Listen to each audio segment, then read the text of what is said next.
போர் வீரர்களுக்கு என்னுடைய முதல் வணக்கத்தை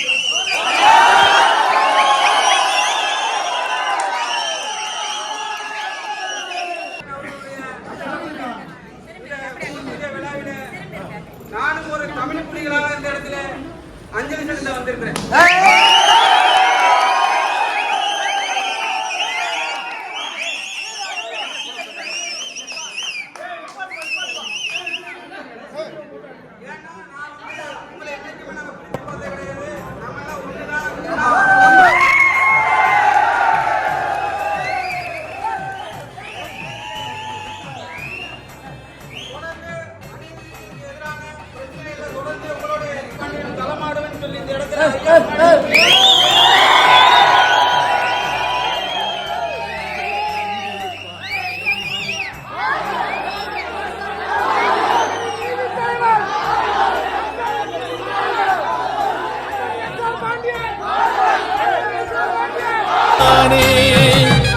பாரங்களெத்தனையோ சுமந்திருப்பான் தலைவன், உறவுகள் எத்தனையோ இழந்திருப்பான் தலைவன்.